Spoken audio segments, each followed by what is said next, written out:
Hello viewers, কেমন আছেন সবাই? আশা করি অনেক অনেক ভালো আছেন। তো আমাদের আজকের যে ভিডিও টপিক এটা মূলত আমরা আজকে দেখব 2025 সালে এসে আপনারা যারা মিউজিক প্রোডাকশনের জন্য পিসি বিল্ড করতে চান তারা কি ধরনের পিসি বিল্ড করতে পারেন এবং কি ধরনের পিসি তাদের বিল্ড করা উচিত, কি দেখে বিল্ড করা উচিত।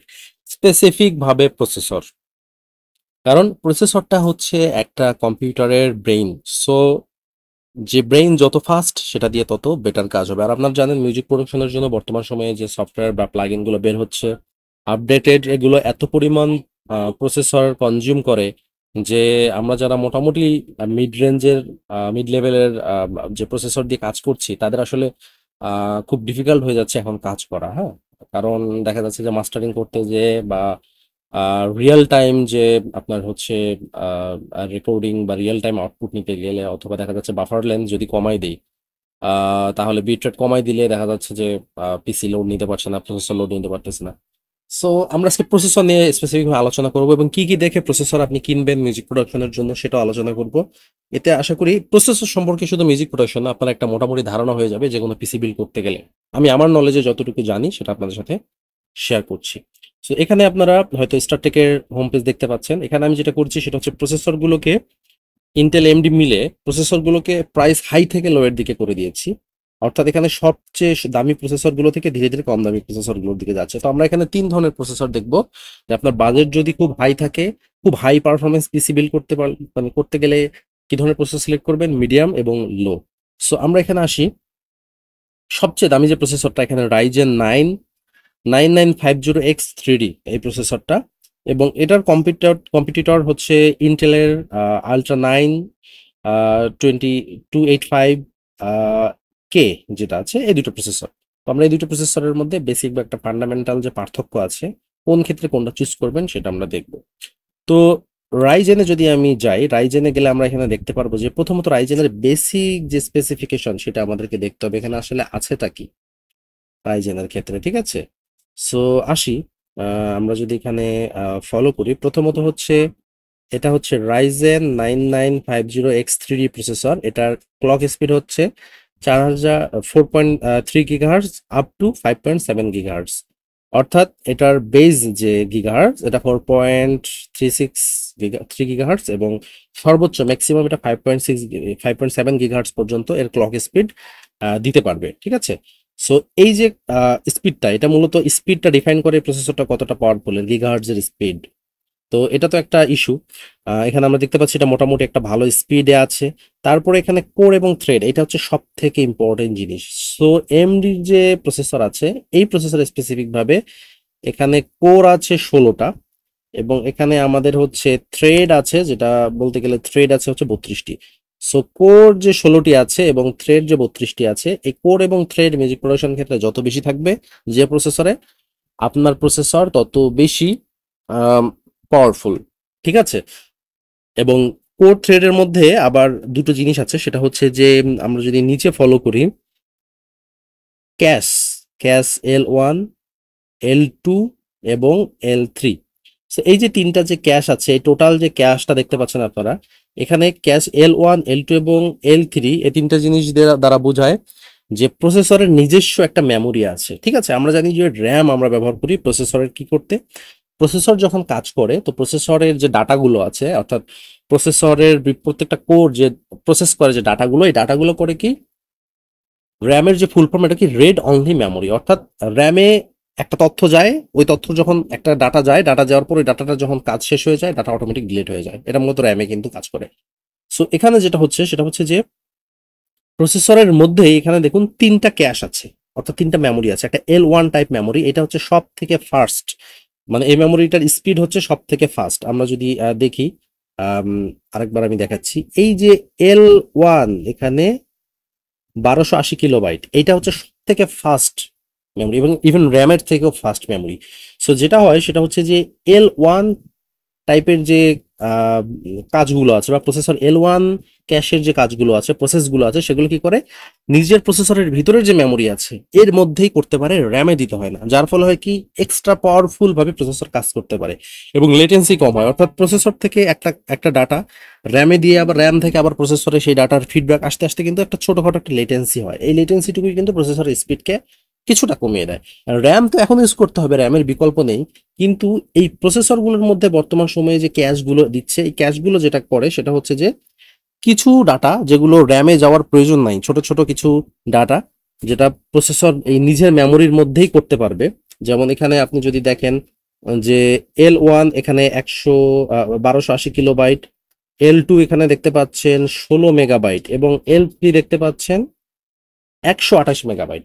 সো এই যে জিনিসগুলো আছে, এই তিনটা যে আপনার মেমোরি, এই মেমোরি তিনটা মধ্যে যদি কোনো প্রসেস হয়ে থাকে, হতে পারে, তো এই প্রসেসগুলো এই মেমোরির মধ্যে অর্থাৎ এই সিপিইউ এর ভিতরেই প্রসেস হয়ে ডাটা খুব দ্রুত আপনার হচ্ছে প্রসেসিং হয়, ফলে র্যামে যেতে হয় না। সো ক্যাশটা খুব ইম্পর্টেন্ট। প্রসেসরের ক্যাশ যত বেশি, যে প্রসেসরের ক্যাশ সে প্রসেসর তত বেশি মানে বলতে গেলে যে এক সাইড থেকে একটু পাওয়ারফুল বা একটু হচ্ছে আম, একটা এর জন্য একটা বেনিফিট আর কি। তো ক্যাশ দেখে নেওয়াটাও হচ্ছে ইম্পর্টেন্ট। তো যত দামি প্রসেসর তার ক্যাশগুলো আসলে তত বেশি থাকে। এএমডি প্রসেসরগুলোর ক্যাশ বেশি থাকে, বিশেষ করে L3 যে আছে, L3টা এর ক্যাশটার পরিমাণ এএমডি প্রসেসরের সবচেয়ে বেশি থাকে, যেটা ইন্টেল প্রসেসর আবার একটু কম থাকে। ঠিক আছে, এখন আমরা একটা জিনিস দেখবো, সেটা হচ্ছে যে আমাদের, হ্যাঁ, নিচের দিকে আসি। আর একটা জিনিস এখানে ইম্পর্টেন্ট, সেটা হচ্ছে যে আপনার এই প্রসেসর কি ধরনের র্যাম সাপোর্ট করে। ঠিক আছে, কি ধরনের র্যাম সাপোর্ট করে বলতে এখানে দেখুন, এটা DDR5 র্যাম সাপোর্ট করে। অর্থাৎ আপনার প্রসেসর যদি লেটেস্ট মডেলের হয় সেটা অবশ্যই DDR5 সাপোর্টেড হবে। DDR5 হচ্ছে এখন পর্যন্ত, DDR6ও মনে হয় বের হয়ে গেছে র্যামের, বাট DDR5 অনেক ফাস্ট র্যাম। আমরা যারা DDR4 ইউজ করতাম তার থেকে DDR5 অনেক অনেক ফাস্ট র্যাম। ঠিক আছে, এবং এখানে আপনার হচ্ছে উপরের দিকে দেখতে পাচ্ছেন যে DDR5 এর ম্যাক্সিমাম স্পিড এখানে 5600 মেগাহার্টজ পর্যন্ত এটা সাপোর্ট করে। এবং হচ্ছে 5600 মেগাহার্টজ পর্যন্ত এটা সাপোর্ট করে, এবং এখানে সর্বোচ্চ 192 জিবি র্যাম আপনি ব্যবহার করতে পারবেন এই প্রসেসরের সাথে। ঠিক আছে, আর এই প্রসেসর 170 ওয়াট পাওয়ার কনজিউম করে। এখানে দেখতে পাচ্ছেন যে আরেকটা জিনিস, সেটা হচ্ছে থ্রেড কাউন্ট আছে 32টা। সো থ্রেডটাও ইম্পর্টেন্ট। হ্যাঁ, থ্রেড আছে 32টা, তো আপনার কোর আছে 16টা। তো এই সবগুলো জিনিসই আপনার হচ্ছে আম, আপনার একটা প্রসেসরেরকে ওভারঅল প্রসেসরের যে পাওয়ার আছে সেই পাওয়ারটাকে নির্দেশ করে, যে আপনার হচ্ছে প্রসেসরের কি পরিমাণ পাওয়ার। ঠিক আছে, এখন এখানে আমরা দেখতে পাচ্ছি যে এটার দাম হচ্ছে 88,000, অর্থাৎ 88,000 টাকা। এখানে আমি প্রসেসরের একটা বেসিক আপনাদেরকে জিনিসগুলো বোঝালাম, এখন থেকে একটু এত বেশি বিস্তারিত বোঝাবো না। এখন আমরা আসি এই যে আরেকটা প্রসেসর, সেটা হচ্ছে ইন্টেলের প্রসেসর, ইন্টেল কোর আলট্রা 9। এখানে একটা জিনিস দেখুন, এটার কিন্তু আবার ম্যাক্সিমাম যে আপনার হচ্ছে স্পিড, ক্লক স্পিড, এটা কিন্তু বেশি। এটা কিন্তু 5.7 GHz এখানে দেখতে পাচ্ছি আমরা। এটা মেবি আনলকড না সম্ভবত। তো আবার এখানে দেখতে পাচ্ছি যে আমরা এখানে ক্যাশ হচ্ছে 36 মেগাবাইট, সব মিলে 36 মেগাবাইট, মানে ইন্ডিভিজুয়াল ক্যাশ এখানে দেওয়া নেই। তারপরে কোর আছে এখানে 24টা, সিপিইউ থ্রেড আছে 24টা। এখন এখানে কোরের মধ্যে আবার কাহিনী আছে, সেটা হচ্ছে যে আপনার ইন্টেলের কোরগুলোর মধ্যে এখানে কোর যে 24টা দেখাচ্ছে এর মধ্যে সবগুলোই মানে একদম ফিক্সড কোর না। এখানে পারফরমেন্স কোর আছে, ইফিসিয়েন্স কোর আছে। সো পারফরমেন্স কোর এবং ইফিসিয়েন্ট কোরের মধ্যে এখানে দেখি আমরা, পারফরমেন্স কোর আছে 8টা, অর্থাৎ মূল যে কোরের হিসাব, এখানে মূল কোর আছে কিন্তু অরিজিনালি 8টা, আর ইফিসিয়েন্ট কোর আছে হচ্ছে 16টা, এই টোটাল 24টা কোর। সো এখানে যেটা সুবিধা হয় সেটা হচ্ছে মাল্টিটাস্কিং যে কাজগুলোতে আছে, অর্থাৎ ভিডিও এডিটিং বলেন, আপনার মিউজিক প্রোডাকশন বলেন, বা অন্য যে কোনো প্রোডাক্টিভ কাজ যেগুলোতে আপনার অনেকগুলো কাজ, অনেকগুলো জিনিস একসাথে ব্যবহার করতে হয়। বিশেষ করে মিউজিক প্রোডাকশনের ক্ষেত্রে দেখুন, মিউজিক প্রোডাকশন কিন্তু একটা প্রোডাক্টিভ ওয়ার্ক, এবং এখানে আপনি একসাথে মাল্টিটাস্কিং করতে হয়। আপনি হয়তো জানেন না যে আপনি মিউজিক প্রোডাকশনে মাল্টিটাস্কিং করতেছেন। আপনি একটা মিউজিক প্রোডাকশন করার সময় যখন সেখানে 8টা, 10টা, 15টা, 20টা, 50টা প্লাগইন ব্যবহার করতেছেন, প্রত্যেকটা প্লাগইন কিন্তু ইন্ডিভিজুয়ালি র্যাম প্রসেসর কনজিউম করছে। So it's kind of multitasking. ঠিক আছে, সো এই ক্ষেত্রে ইন্টেলের মানে এই ইন্টেলের যে প্রসেসরগুলো আছে এই প্রসেসরগুলো একটু মানে বেটার হ্যান্ডে থাকে। সেটা হচ্ছে যে মাল্টিটাস্কিং এর ক্ষেত্রে এই ইফিসিয়েন্ট কোরগুলো অনেক বেটার কাজ করে পারফরমেন্স কোরের সাথে। ঠিক আছে? কিন্তু এখানে একটা আবার সমস্যা, সেটা হচ্ছে কি ইন্টেলের প্রসেসরে এমডি প্রসেসরের থেকে একটু ক্যাশ কম থাকে। সো ক্যাশটা মাল্টিটাস্কিং ক্ষেত্রে খুব বেশি যে আপনার হচ্ছে মানে গুরুত্ব বহন করে তেমনটা না। ক্যাশ প্রয়োজন আছে, আবার দেখা যাচ্ছে যে খুব বেশিও প্রয়োজন নেই। যেমন আপনার যদি গেমিং করেন, গেমিং এর ক্ষেত্রে এক্সট্রা ক্যাশ আপনার যেটা করে সেটা হচ্ছে যে আপনার গেমিং এর যে পারফরমেন্স আছে অনেকটা এফপিএস বাড়িয়ে দেয় আর কি। আর দ্বিতীয় যেটা আছে সেটা হচ্ছে যে আপনার সিপিইউ এর যে লেটেন্সি, যেগুলো 3D ভিকেস আছে ওখানে লেটেন্সি অনেকটা কমিয়ে দেয়। ঠিক আছে? কারণ ওই যে বললাম যে আপনার যে র্যাম থেকে প্রসেসরে আসতে আসতে যে একটা লেটেন্সি হয় তথ্যগুলো, তো দেখা যাচ্ছে প্রসেসরের আপনার হচ্ছে যে কোরের যে আপনার ইয়ে আছে, কি বলে এগুলোকে, প্রসেসরের যে নিজস্ব যে মেমোরিটুকু আছে, মেমোরিটুকু ক্যাশ মেমোরি যেটা আছে, এই মেমোরির মধ্যে প্রসেসিং হওয়ার কারণে আপনার হচ্ছে এই লেটেন্সিটা তুলনামূলক কম হয়। ঠিক আছে? এটা দেখতে পাচ্ছি 125 ওয়াট পাওয়ার কনজিউম করে, এখানে থ্রেড আছে 24, আর দেন হচ্ছে আপনার আমরা যদি নিচের দিকে যাই, এটা 192 জিবি র্যাম সাপোর্ট করে, এবং DDR5 আপ টু 6400 মেগাহার্জ, অর্থাৎ আপনার ইয়ের থেকে এএমডির থেকে এটা একটু আরেকটু ফাস্ট প্রসেসর সাপোর্ট করে। DDR5 তো অবশ্যই। ম্যাক্স নাম্বার অফ চ্যানেল 2, এখানে ইন্টেল বিল্ট ইন গ্রাফিক্স মনে হয় আছে, কারণ এটা কে সিরিজের প্রসেসর, তারপরে এখানে ইন্টেল গ্রাফিক্স আছে। বেস্ট ফ্রিকোয়েন্সি, এটা এটা হচ্ছে, এগুলো তেমন ইম্পর্টেন্ট কিছু না। এখন আসি, সেটা হচ্ছে যে আপনার যদি পারফরমেন্স খুব বেশি থাকে আহ দুইটাতেই, তাহলে আপনি কোনটা সিলেক্ট করবেন আপনার কাজের জন্য? ঠিক আছে? এইখানে হচ্ছে মূল বিষয়টা, আপনি দুইটা প্রসেসরই সিলেক্ট করতে পারেন চাইলে আপনার পছন্দ অনুসারে। ঠিক আছে? আপনার পছন্দ অনুসারে আপনি দুইটা প্রসেসর সিলেক্ট করতে পারেন। দুইটা প্রসেসরের কিছু ভালো সাইড, কিছু খারাপ সাইড আছে।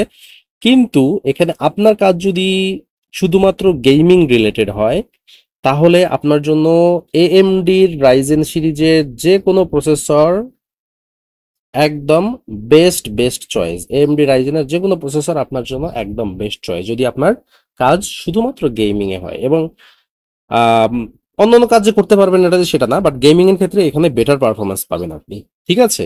আর আপনার কাজ যদি মাল্টিটাস্কিং এ হয়, অর্থাৎ আপনার মেইন ফোকাসটা যদি মাল্টিটাস্কিং হয়, অর্থাৎ প্রোডাক্টিভ ওয়ার্ক এবং আপনার মাল্টিটাস্কিং এর ক্ষেত্রে আপনার বেশি প্রয়োজন হয়, সেক্ষেত্রে আপনার জন্য, যেহেতু এখানে এফিশিয়েন্ট কোর আছে, তাই আপনার জন্য ইন্টেলের যে প্রসেসর গুলো আছে এগুলো একটু বেটার হ্যান্ডে থাকবে। সো এটা আপনার চয়েস, আপনি কি নেবেন। এমন না যে আপনি রাইজেন দিয়ে মিউজিকের কাজ করতে পারবেন না বা ইন্টেল দিয়ে গেমিং করতে পারবেন না, দুটা দিয়ে দুটা করতে পারবেন। বাট আপনার এমডির ক্ষেত্রে এখানে যেটা হয়েছে, এটা এটা হচ্ছে মূলত গেমিং এর উপরে একটু বেশি ফোকাস দিয়েছে। আর এমডি আর ইন্টেল যেটা করেছে, এটা মূলত হচ্ছে মাল্টিটাস্কিং এবং প্রোডাক্টিভ ওয়ার্কের উপরে বেশি ফোকাস দিয়েছে এটা। ঠিক আছে? সো এই দুটো প্রসেসরের দুটো হচ্ছে গুড অ্যান্ড ব্যাড সাইড। ঠিক আছে? এখন আমি সাজেস্ট করবো যে আপনার যদি হাতে মোটামুটি বাজেট থাকে এবং আপনি যদি মনে করেন যে শুধু আপনার মিউজিক প্রোডাকশনটাই বেশি focused, video editing, music production, তাহলে আমি সাজেস্ট করবো আপনি ইন্টেলের সাথে যান। ঠিক আছে? আর যদি আপনি মনে করেন যে না, আমি গেমিং করব, পাশাপাশি মানে গেমিং টেমিং ওই যেহেতু একটু বেশি ফোকাস থাকে, এবং পাশাপাশি মিউজিক প্রোডাকশনের কাজও করব, হালকা পাতলা ভিডিও এডিটিং টুকটাক সবকিছু করবো, আপনি সেক্ষেত্রে এএমডি এর সাথে যেতে পারেন, কোনো সমস্যা নেই। বাট মিউজিক প্রোডাকশনের জন্য আমি অলওয়েজ সাজেস্ট করবো ইন্টেল। এটার আরো একটা কারণ আছে সাজেস্ট করার, এর কারণটা হচ্ছে বেশিরভাগ, যেহেতু ইন্টেল অনেক পুরাতন প্রসেসর, তো বেশিরভাগ মিউজিকের যে সফটওয়্যার গুলো আছে এগুলো ইন্টেলের সাথে একটু বেটার অপটিমাইজড। ঠিক আছে? আমরা ম্যাককে এত বেটার বলি কেন বলেন? ম্যাকের যে প্রসেসর, ঠিক আছে, ম্যাকের যে M4 যে চিপটা আছে, অ্যাপলের সিলিকন M4 চিপ, এই M4 চিপ কিন্তু এর মতো পাওয়ারফুল না, কিন্তু তারপরেও এই দুটার থেকে ওটা বেটার পারফরমেন্স দিবে। কেন দিবে জানেন? টেকনিক্যালি এই দুটোর সমান পারফরমেন্স, মানে পাওয়ারফুল না হলেও বেটার পারফরমেন্স এই কারণে দেয়, অপটিমাইজেশন। এটা খুবই ইম্পর্টেন্ট জিনিস। অর্থাৎ আপনার অ্যাপল যেটা করে, প্রত্যেকটা সফটওয়্যার ওরা নিজেরা টাকা দিয়ে সফটওয়্যার কোম্পানির সাথে ওদের পিসি এবং হার্ডওয়্যারের সাথে এমন ভাবে অপটিমাইজ করায় যে আপনি ওখানে যে একদম কম পাওয়ার খরচা করে, কম প্রসেসর র্যাম খরচা করে ওখানে আপনি যে পারফরমেন্সটা পান, সেটা আপনি পিসিতে পান না। এর কারণ হচ্ছে পিসির কম্পোনেন্ট গুলা মাল্টিপল ভেন্ডররা ক্রিয়েট করে, মাল্টিপল কোম্পানি বানায়, তারপরে এগুলো হচ্ছে জোড়াতালি দিয়ে, ধরেন আমরা এক এক কোম্পানি এক একটা লাগাই, So এখানে কিছু ব্যাপার আছে এগুলো। আর দ্বিতীয় যেটা হচ্ছে সেটা হচ্ছে যে ইন্টেলের যে পরিমাণ অপটিমাইজড, এএমডি এখনো ওই পরিমাণ, বা আমি বলবো না এখনো মিউজিকের সাথে ওই পরিমাণ অপটিমাইজ সফটওয়্যারগুলোর সাথে। সো একটু ল্যাকিংস আছে, সামনে এমডি হয়তো অপটিমাইজড হয়ে যাবে, ফিউচারে আরো বেটার হবে, ইন্টেলের থেকে হয়তো ইন্টেলের এতে চলবে, বাট এখন পর্যন্ত ইন্টেল একটু বেটার হ্যান্ডে আছে। সো এই হচ্ছে আমার পার্সোনাল ওপিনিয়ন। এখন আসি যে এতক্ষণ পর্যন্ত তো আমরা সফটওয়্যারের যে বিষয়গুলো, প্রসেসরের যে বিষয়গুলো, সেগুলো নিয়ে আলোচনা করলাম। এখন আমরা আসি যে আপনার বাজেট যদি হাই রেঞ্জ হয় তাহলে আপনি প্রসেসর দুটোর যে কোনো একটা সিলেক্ট করতে পারেন। একটা এখানে হচ্ছে 88,000 টাকা দেখতে পাচ্ছেন, একটা এখানে দেখতে পাচ্ছেন হচ্ছে 72,000। So 88,000 and 72,000 is the price. আপনার এখন বাজেট যেটা হয় সেটার মধ্যে আপনি নিতে পারেন। তবে একটা বিষয় কি, সেটা হচ্ছে যে ইন্টেলের লেটেস্ট প্রসেসর গুলোতে একটু নাকি ঝামেলা করতেছে, এগুলো একটু বেশি পাওয়ার কনজিউম করে, তো খুব বেশি হিট হয়। তো ভালো ধরনের যদি আপনি সিপিইউ কুলার ব্যবহার না করেন, মানে বিশেষ করে প্রসেসরের যে কুলারটা আছে ওটা ব্যবহার না করেন, তাহলে একটু পারফরমেন্স আপনার ঝামেলা হতে পারে, ঠিক আছে। তারপরে আসি নিচের দিকে আমরা। আপনার হচ্ছে এখন পর্যন্ত আপনার যদি একটু আরেকটু বাজেট কম হয়, এখন পর্যন্ত ইন্টেলের আমরা যে আই সিরিজটা, যে জানেন যে আপনার আই সিরিজ এখন পর্যন্ত আর মার্কেটে নাই। আই সিরিজ ইন্টেল 14 জেনারেশনের পরে আই সিরিজ বন্ধ করে দিয়েছে ইন্টেল, দিয়ে ওরা নতুন নাম চেঞ্জ করে এটার নাম দিয়েছে এখন আলট্রা সিরিজ। এখন সব কোর 9 আলট্রা, যেটা আগে ছিল i9 আলট্রা, এটাই মূলত এখন কোর, সরি, i9, এখন এটাই মূলত আলট্রা 9। সো এখন পর্যন্ত আমি মনে করি যে আই সিরিজের মধ্যে সবচেয়ে পাওয়ারফুল এবং best processor Intel i9 14,900K, 14 জেনারেশনের র্যাপটর লেক যে প্রসেসরটা আছে, ঠিক আছে। এখানে আপনারা যেটা 24টা কোর দেখতে পাচ্ছেন, 32টা এখানে থ্রেড দেখতে পাচ্ছেন, যেটা আপনার কোর 9 আলট্রা থেকেও বেশি। এখানে 24টা কোর এবং 24টা, সরি, এখানে হচ্ছে 24টা কোর 24টা থ্রেড, বাট এখানে 24টা কোর এবং 32টা থ্রেড, এবং এই 24টা কোরের মধ্যে আপনারা জানেন 8টা পারফরমেন্স কোর এবং 16টা মেবি হচ্ছে আপনার এফিসিয়েন্ট স্কোর।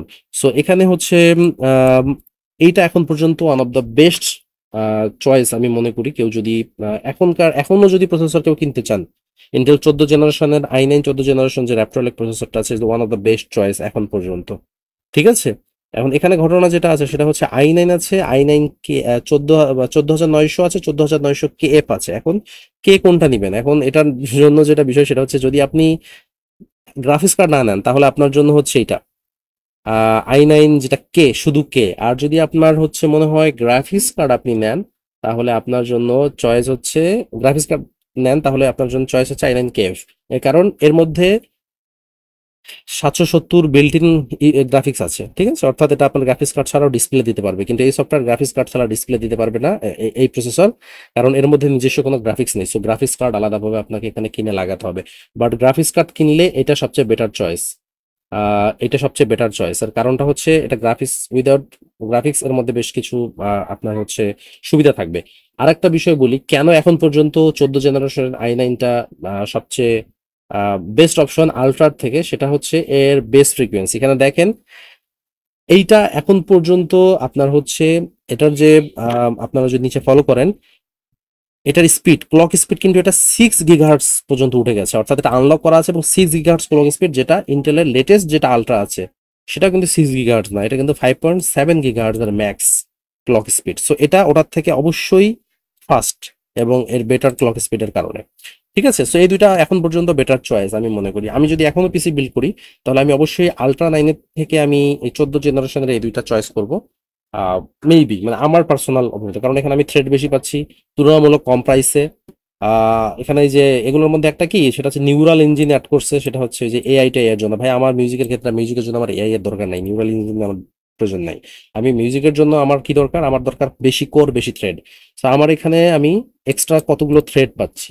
আবার এখানে আমি দেখা যাচ্ছে যে এখানে 24টা থ্রেডের জায়গায় 32টা থ্রেড পাচ্ছি এক্সট্রা। আবার এখানে আমি স্পিড আপ টু 6 GHz পাচ্ছি, যেখানে ওটার ম্যাক্সিমাম হচ্ছে 5.7 GHz, ঠিক আছে। সো এগুলো বিবেচনা করলে এটা one of the best choice. এখন আসি, এগুলো তো হচ্ছে আপনার এটা ছিল আপনি যদি টপ লেভেলের বিল্ড করতে চান, সেক্ষেত্রে এই প্রাইসগুলো আপনি কনসিডার করতে পারেন। এখন আসি মিডিয়াম বিল্ডের ক্ষেত্রে। মিডিয়াম বিল্ডের ক্ষেত্রে আপনাকে i7-এ থাকতে হবে। i7-এর ক্ষেত্রে দেখা যাচ্ছে যে আপনি 14 জেনারেশনের i7 সিলেক্ট করতে পারেন। i7 14 জেনারেশন, এই যে 14,700K, এটার মধ্যে কেএফ আছে কি, এটা আবার কেএফ মনে হয়, এটা কেএফ ইয়াতে নাই, out of stock, but KF আছে।